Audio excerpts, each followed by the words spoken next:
pay tribute to you guys. I don't get to have a job.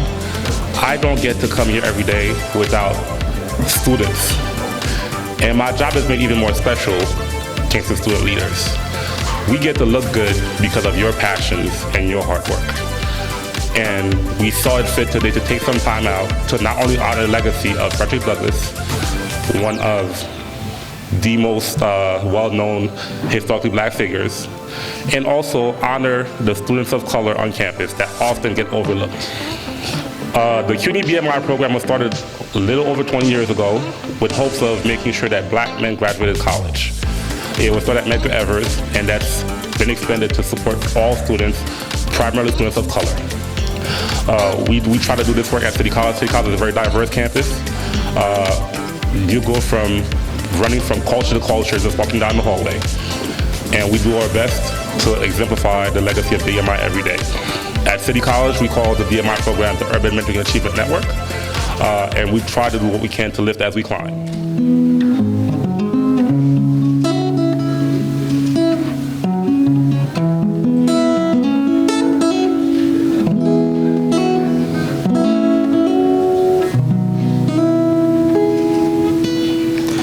Lift every voice and sing till earth and heaven ring, ring with the harmonies of liberty.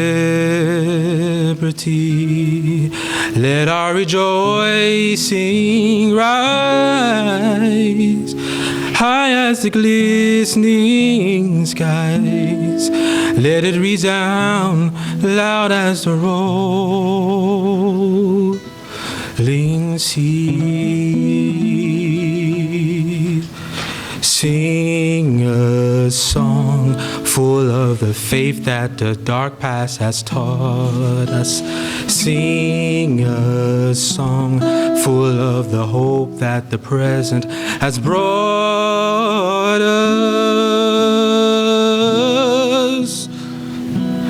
Facing the rising sun, a whole new day begun. Let us march on till victory is won. Let us march on till victory is won. Let us march on till victory is won. One is one.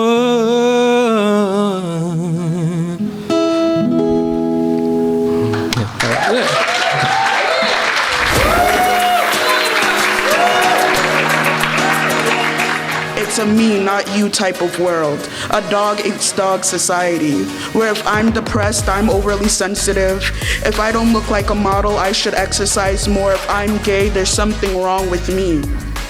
There's no us. This world thrives off of ignorance. They're too blind to see that if we band together, we can create a bed of roses and flourish off of the sunlight.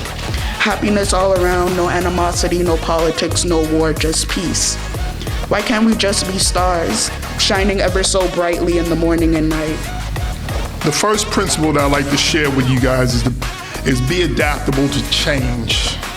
The world is evolving faster than it's ever been before.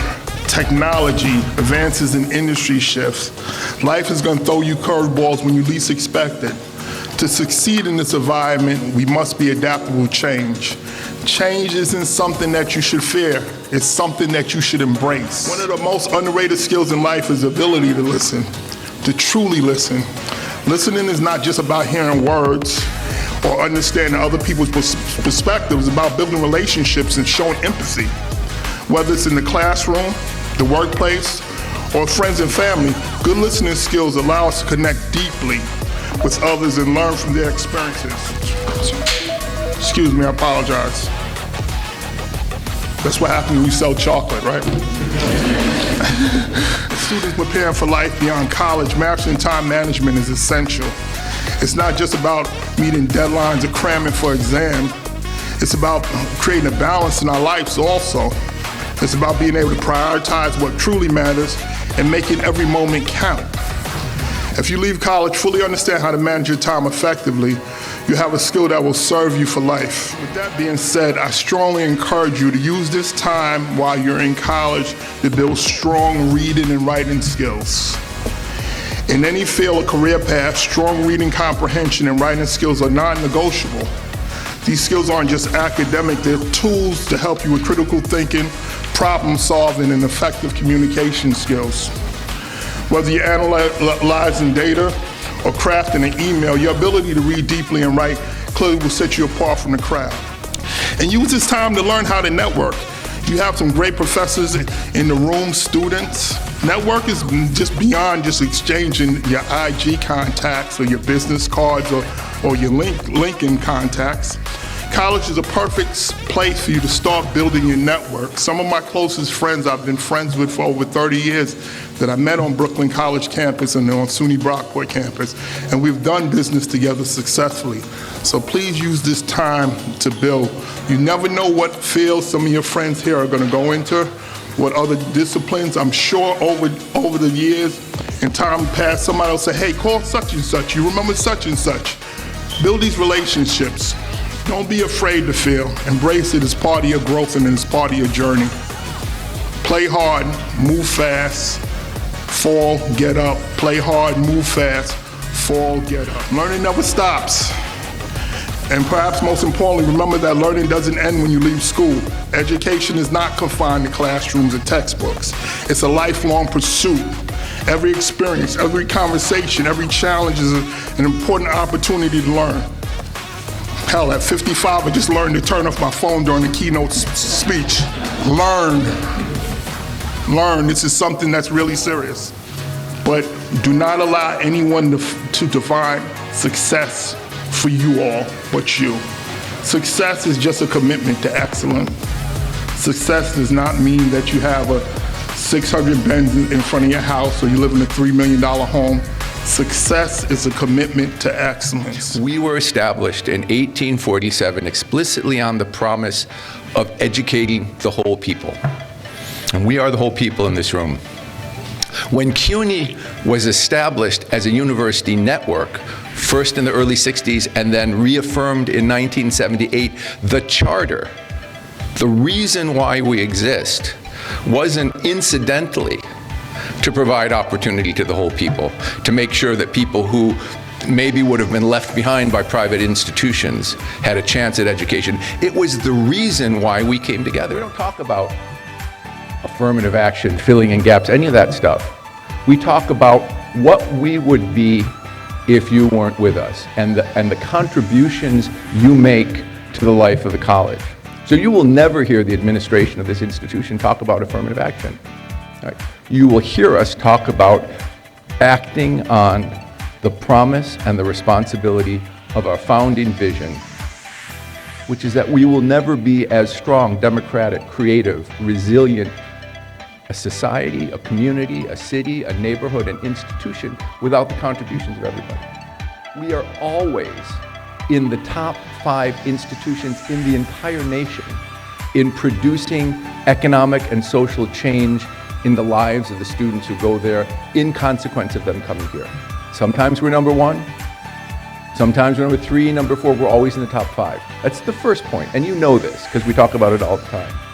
City College as an institution, you as students, our graduates, the research we do, our contributions to the community, produces $3.2 billion in economic activity every year in just the 10 counties around our campus.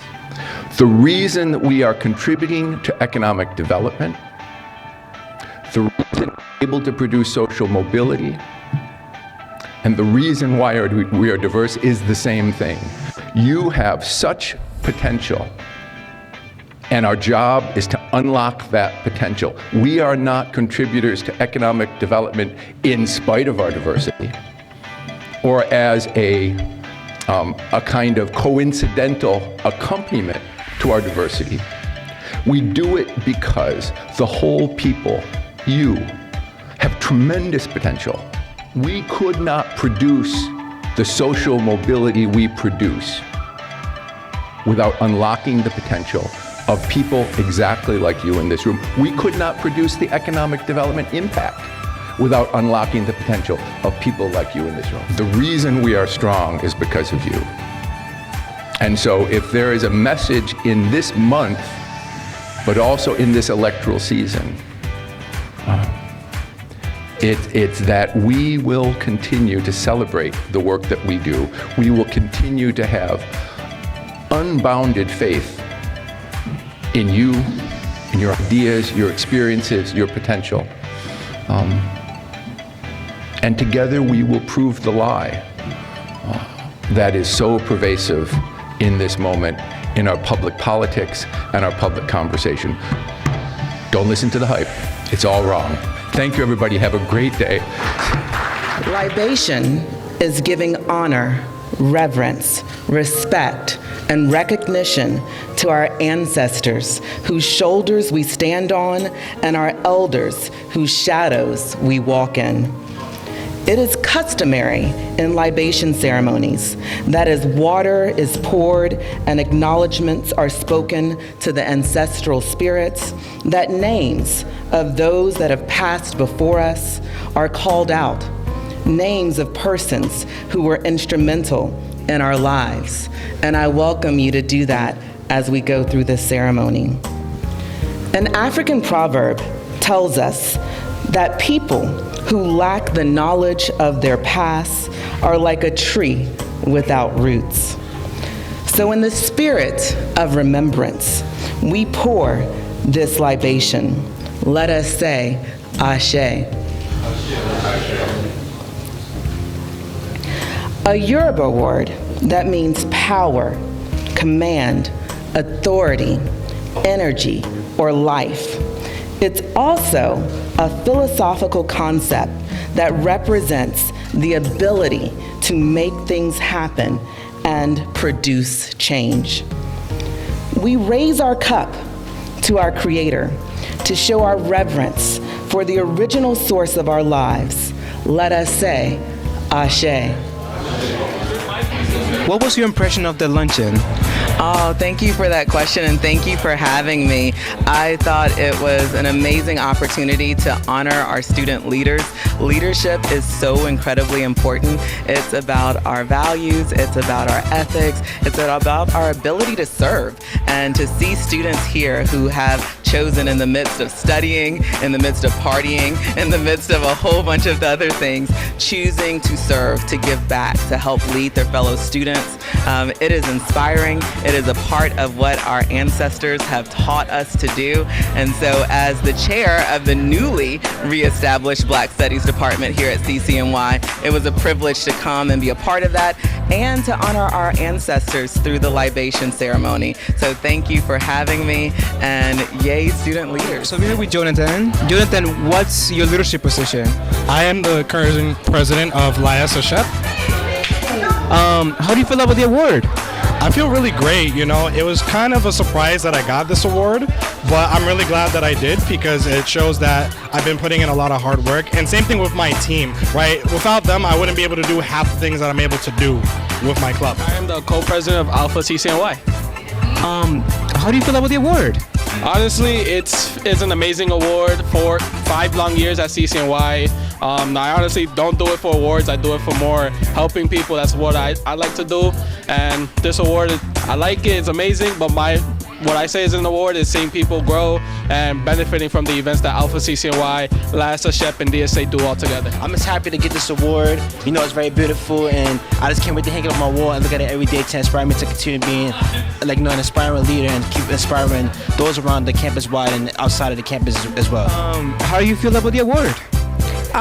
It's very validating. I'm happy to receive this award. It just lets me know that all of my hard work does not go unnoticed. Do you guys have any advice for any students, especially students of color, who wants to be part of a leadership position? To always put yourself out there. You will find your community, you will find your tribe. At the end of the day, once you join clubs and you speak to so many people from different backgrounds, it enlightens you and it allows you to actually be an advocate for your students and actually put on events or just talk to many people on how to make student life better. I'll definitely agree to what she said, because prior to coming to City College, I didn't want to do any leadership, but then I happened to just be a part of CSA, and I do actually like it. We formed a community, and it's like your own little family. Just because you guys are here, I'm going to ask you guys if you have any advices for any students of color that want to be part of leadership. I would definitely say to always make space for yourself. I mean, no one is going to do it for you. Remember that we do have a big community here of people of color that are leaders here, especially within our student government as well. How I was brought into student government, into leadership positions here on our campus was by asserting myself, putting myself in spaces, especially of uncomfortability, and always trying to make sure that I'm at the table. So do that for yourself and everything else will follow. Yeah. Of course. So I've been catapulted into leadership since I was a kid. I come from a Haitian Catholic background, and being in the church, being involved in your community is the biggest thing you can do, even if it's small, even if it's showing up to events and participating, even if it's passing out food, even if it's handing out flyers. When I joined the USG, I was starting as a representative, I went up to senator, I went up to VP. I asserted myself, just like my friend Derek said, that it's important to lean towards what you're passionate towards. I'm passionate about making sure every community I'm in, I'm actively trying to find out how to make it better and how to make it more integrative and more inclusive. So if that's something you're passionate about, just dive in head deep. And if it's not, you're shy about it, or you don't know, you're not comfortable, you don't know people, you just have to take that small little step towards somebody friendly, a nice face, and just say, hi, what are you guys doing? What's this group about? Can I find out more? And see where that leads you.